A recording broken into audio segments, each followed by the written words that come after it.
Martha Coldwell had lived through 85 summers in the Arizona Territory, and she'd be damned if some two-bit outlaws were going to ruin her Tuesday afternoon. Though to be fair, she didn't know about the outlaws yet. All she knew was that her rheumatism was acting up something fierce. Her late husband's old rocking chair was giving her splinters in places a lady shouldn't discuss, and that peculiar noise coming from down the canyon was getting louder by the minute. Now, Martha wasn't the kind of woman who scared easily. She'd survived the journey west in a covered wagon that had more holes than fabric, buried 3 husbands, 2 to natural causes and 1 to what she politely called unnatural stupidity involving a rattlesnake and a whiskey bet, and had once talked down a guerrilla Apache war party by offering them her famous sourdough biscuits and some brutally honest advice about their choice in war paint colors. The Apache chief had actually thanked her, though his warriors looked like they wanted to scalp her just on principle. Her little homestead sat in a peculiar spot where the Arizona desert met the foothills, a place where cultures crashed into each other like tumbleweeds in a dust storm. To her east lived the Sanchez family, Mexican ranchers who'd been working this land since before it was fashionable to call it American territory. To her west, the Chen family ran a supply station for travelers, having migrated from California after the railroad work dried up.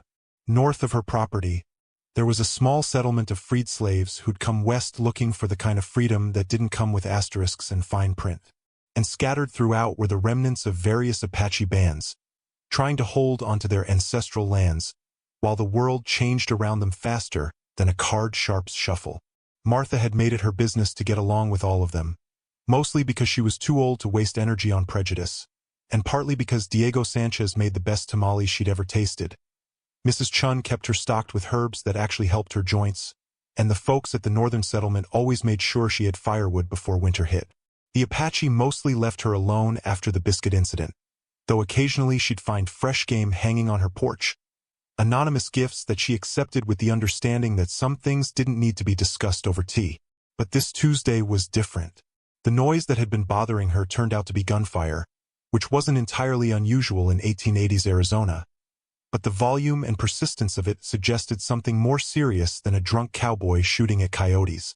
Martha pushed herself up from her splinter-dispensing rocking chair with a grunt that would have made a bull moose proud and shuffled to the window, her knees popping like corn kernels in a hot pan. What she saw made her reach for her late husband's Winchester rifle, the one from husband number 2, who'd at least had the good sense to leave her something useful. Down in the canyon, near where the trail wound toward the Chun supply station, a group of riders had surrounded what looked like a freight wagon. Even from her distance, Martha could see the systematic brutality of it. These weren't robbers looking for a quick score. These were killers working through a checklist. The Checker Gang, she realized with a cold certainty. She'd heard about them in town. A mixed group of Confederate holdouts, displaced ranchers, and general sociopaths who'd decided that if they couldn't succeed in the New West, they'd burn it down. They didn't discriminate in their hatred. They despised Mexicans, Chinese, freed slaves, Indians, and probably puppies and apple pie for good measure. The wagon belonged to the Chens. Martha recognized the red paint and the distinctive yellow wheels that Mr. Chen had specially ordered from San Francisco because, as he told her with a proud smile, if you're going to have a business, have one people remember. People were definitely going to remember this, but not the way Mr. Chen had intended. Martha counted 6 riders. She could see bodies on the ground, too many bodies. The Checker Gang had a reputation for not leaving witnesses, which meant they were working through the family methodically. Mr. Chen was down. Mrs. Chen was down. Their eldest son was down. Martha felt something hot and acidic rise in her throat, something that tasted like rage mixed with the bitter coffee she'd had for breakfast. Then she saw the child. A small figure, couldn't have been more than 7 or 8 years old, was running. Not running toward anything, just running the way a terrified child runs when the world has suddenly become nothing but blood and gunfire and the smell of death. One of the riders was turning his horse, taking his time, probably laughing under his bandana as he prepared to chase down this last loose end. Martha Coldwell had lived 85 years, but she moved toward her door like a woman possessed by the ghost of someone much younger and considerably more reckless. Her hands found the rifle, checked the load, 4 rounds, which would have to be enough because her hands didn't have the patience for reloading anymore. She grabbed her late husband's hat, Husband number 3, the stupid one, but he'd had good taste in hats, and slammed it on her head. The walk to her horse should have taken 5 minutes. Martha made it in 3, despite her legs informing her that they'd retired from this kind of nonsense approximately 2 decades ago. Her horse, a patient gray mare named Buttercup who was nearly as old as Martha felt, seemed surprised to see her owner moving with such purpose. "Don't you start with me?" Martha muttered, hauling herself into the saddle with less grace than a sack of potatoes but more determination than a preacher at a tent revival. "We've got a child to save and outlaws to irritate." Buttercup, to her credit, didn't argue. Maybe she sensed the urgency, or maybe she was just too old to care anymore. Either way, she moved. The thing about being 85 years old is that people stop seeing you as a threat. You become invisible, a piece of the landscape, something to be politely acknowledged and then forgotten. The Checker gang had made a lot of mistakes in their miserable careers, but underestimating Martha Coldwell was about to become their biggest. The child, Martha could see now it was a girl, probably the youngest Chen daughter, Little Plum they called her, had made it maybe 200 yards from the wagon before her small legs gave out. She'd collapsed behind a rock formation, trying to make herself small, trying to disappear. The rider pursuing her was taking his time, letting his horse walk, savoring the hunt like a cat playing with a mouse. Martha rode in from an angle the rider wasn't watching, because men like him never expected threats to come from old women on equally old horses. She got within 30 yards before he noticed her, and by then it was too late for him to do anything but look surprised. "Afternoon?" Martha called out, her voice carrying across the desert air with the authority of someone who'd spent decades yelling at stubborn livestock and even more stubborn husbands. "Lovely day for murder and child hunting, isn't it?"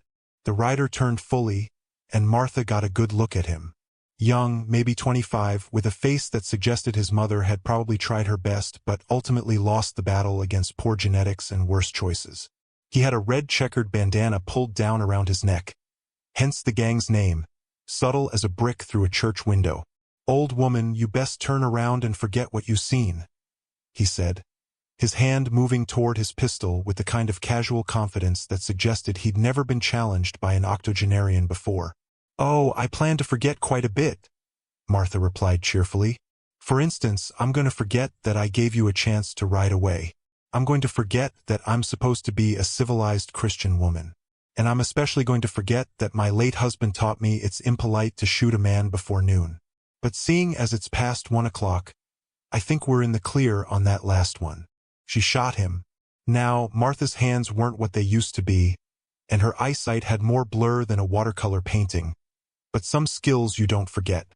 The rifle kicked like a mule with a grudge, and the bullet caught the rider in the shoulder, spinning him sideways off his horse with a yelp that was more surprise than pain. His pistol went flying, landing somewhere in the dust. The other 5 riders, who'd been busy congratulating themselves on a massacre well executed, suddenly realized that their afternoon had taken an unexpected turn. Martha didn't waste time with witty banter or dramatic gestures. She kicked Buttercup into something that might generously be called a trot and made straight for Little Plum, who was staring at her with eyes so wide they looked like they might fall right out of her head. "Up you get, child," Martha said, reaching down. "I'd love to say this is going to be a gentle rescue, but I'm 85, you're in shock, and those fellas behind us are about to remember they have guns." Little Plum, operating on the kind of survival instinct that bypasses conscious thought, grabbed Martha's arm. The old woman hauled her up with strength she didn't know she still possessed. Adrenaline is a hell of a drug, even at 85, and settled the girl in front of her on the saddle. The other riders were coming now, spreading out, trying to surround them. Martha did some quick mental arithmetic. 5 riders, 3 bullets left, 1 old woman, 1 traumatized child, and 1 horse that was already breathing hard. The math wasn't encouraging. But then something happened that Martha hadn't expected, though perhaps she should have.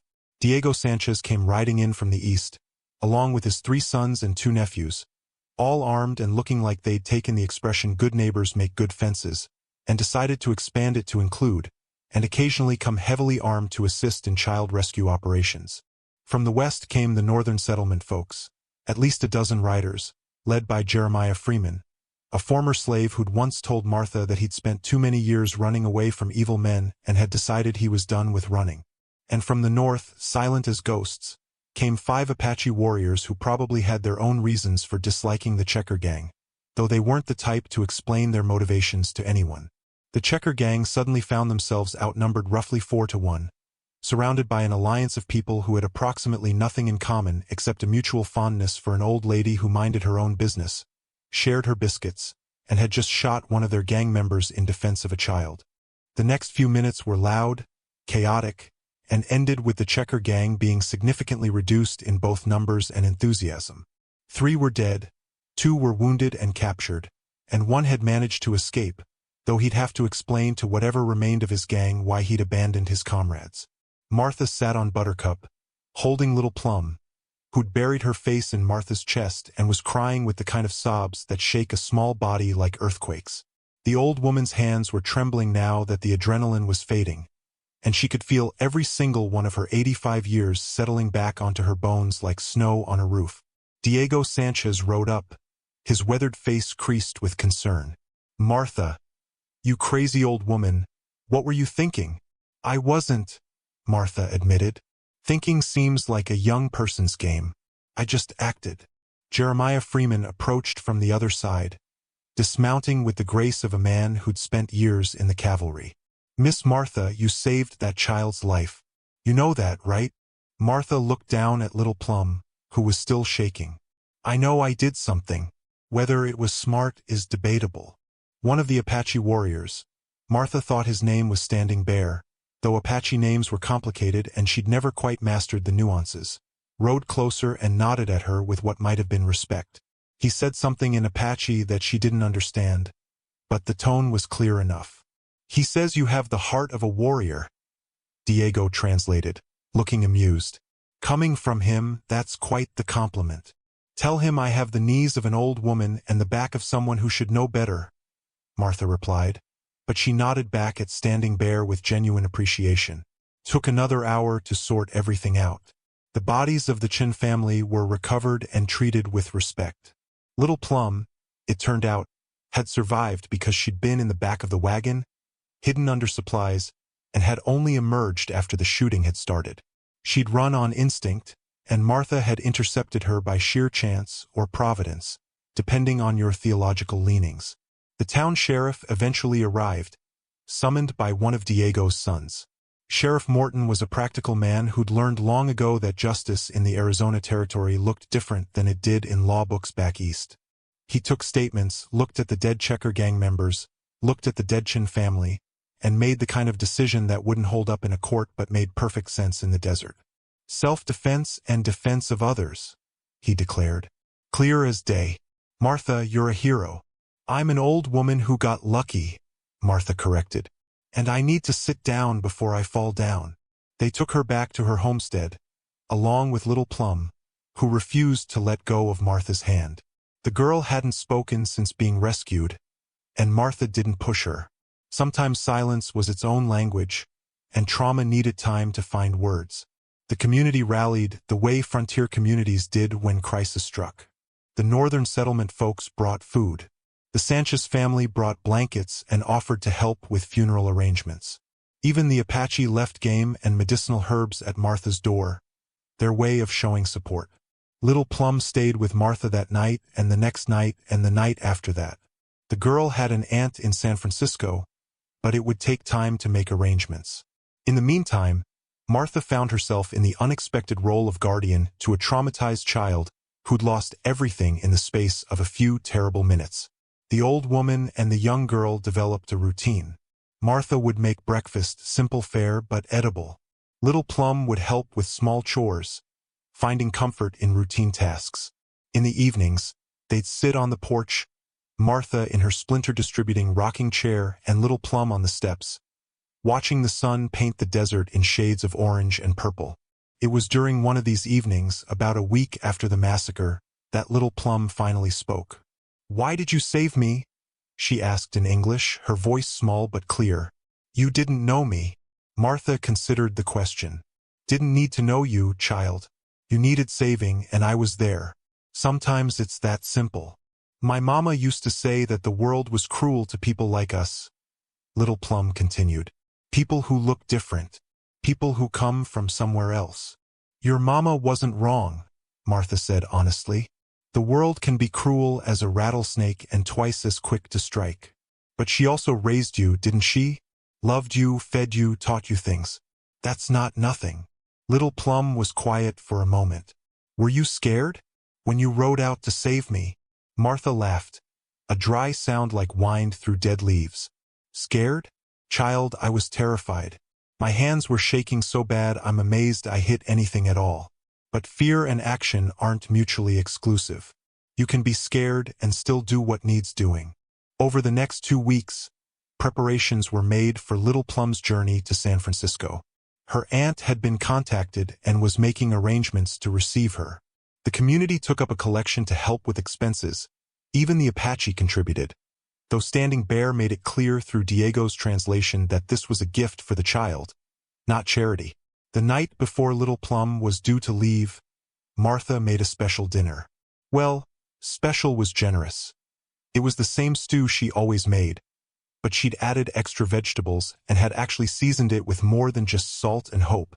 They ate in comfortable silence, the kind that comes when two people have shared trauma and found unexpected kinship. After dinner, as Martha was cleaning up, Little Plum brought out a small wooden box. This was in my pocket when I ran, she said quietly. I forgot I had it until today. She opened the box. Inside was a silver locket, ornate and clearly valuable. It was my grandmother's, from China. My father gave it to me the morning of that day. He said I should keep it safe, that it was important. Martha looked at the locket. Even in the lamplight, she could see the intricate engraving, dragons and flowers intertwined in a pattern that spoke of craftsmanship from another world entirely. Little Plum carefully opened the locket. Inside was a photograph, faded but clear enough. It showed a young Chinese woman standing next to a man in Confederate uniform. Martha's breath caught. She knew that uniform. She knew those buttons, that particular style of collar. She'd seen it before on husband number 2, the one who'd left her the Winchester rifle she'd used to save Little Plum's life. My grandmother came to America during the gold rush, Little Plum explained, unaware of Martha's sudden stillness. She fell in love with a soldier. My father said it was a scandal, a Chinese woman and a white man. His family disowned him. They ran away west, started over. Martha reached out with trembling hands and took the locket.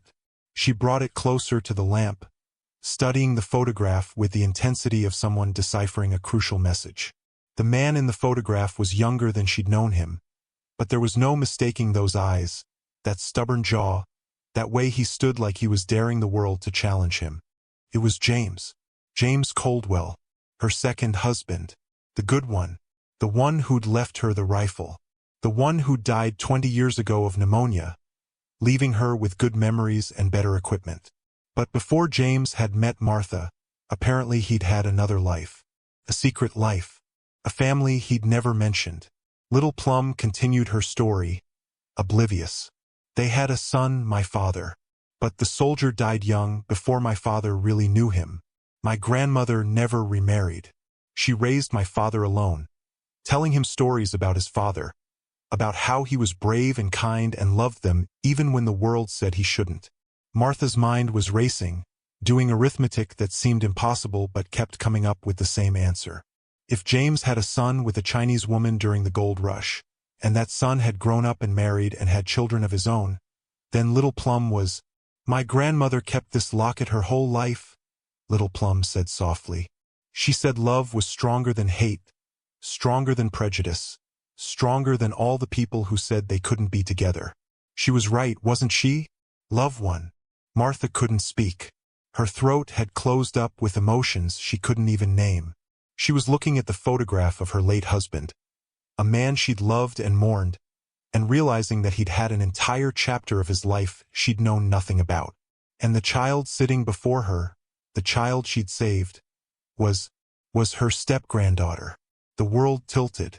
Martha felt herself swaying in her chair, the room spinning like she'd drunk too much whiskey on an empty stomach. She tried to stand, tried to say something, but her 85-year-old body had apparently decided it had dealt with enough revelations for one lifetime. The last thing she heard before everything went black was Little Plum's worried cry, "Mrs. Coldwell!" When Martha woke up, she was in her own bed with half the territory crowded into her small bedroom. Diego was there with his wife. Jeremiah Freeman was standing by the window. The Apache medicine man, whose name Martha really should learn, was waving some kind of smoking herbs that smelled like sage and regret. And Little Plum was sitting on the edge of the bed, holding Martha's hand and crying. I'm sorry," the girl kept saying. "I didn't mean to make you sick. I was just showing you the locket." Martha's voice came out as a croak. "Not your fault, child. Just old woman problems."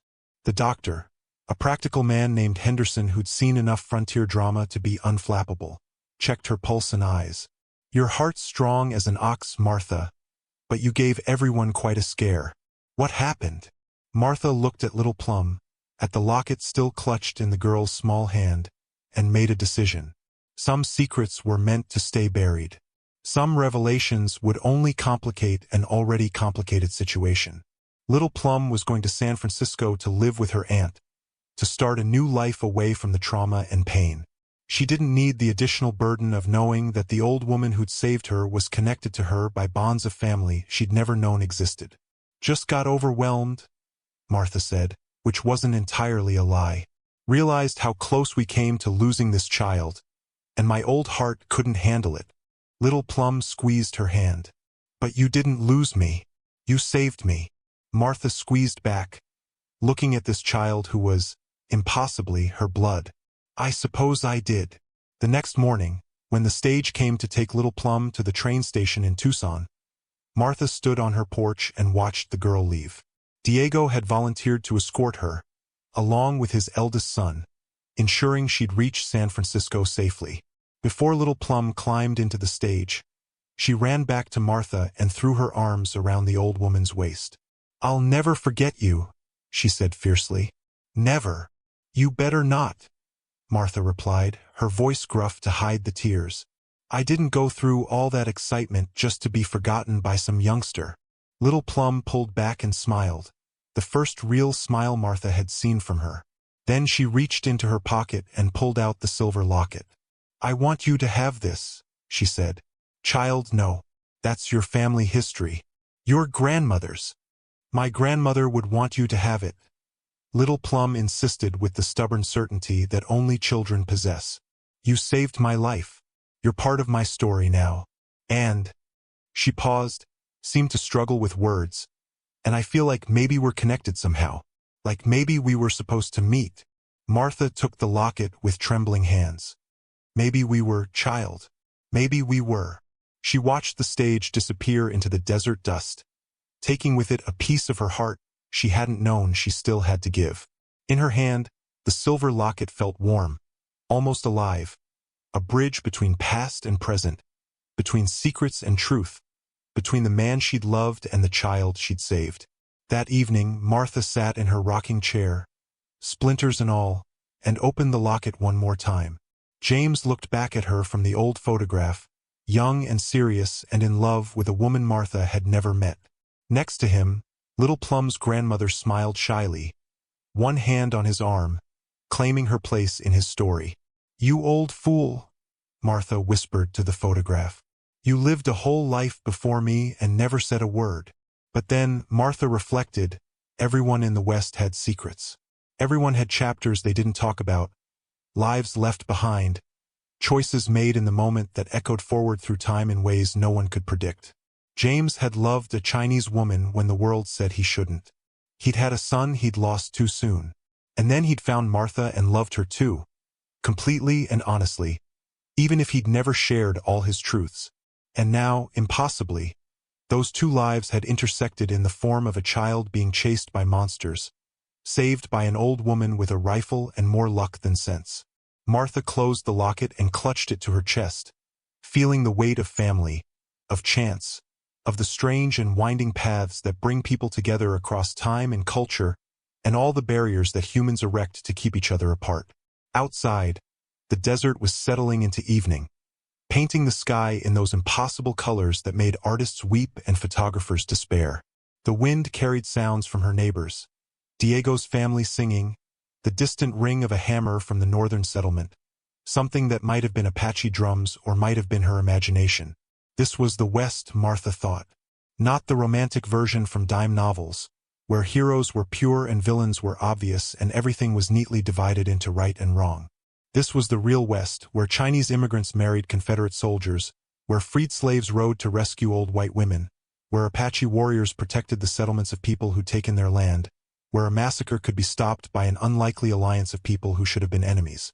It was messy and complicated and brutal and beautiful all at once. Just like family. Martha smiled, tucked the locket into her pocket, and decided that 85 years was long enough to live. She had a few more years in her yet, and who knew what other surprises the territory had in store.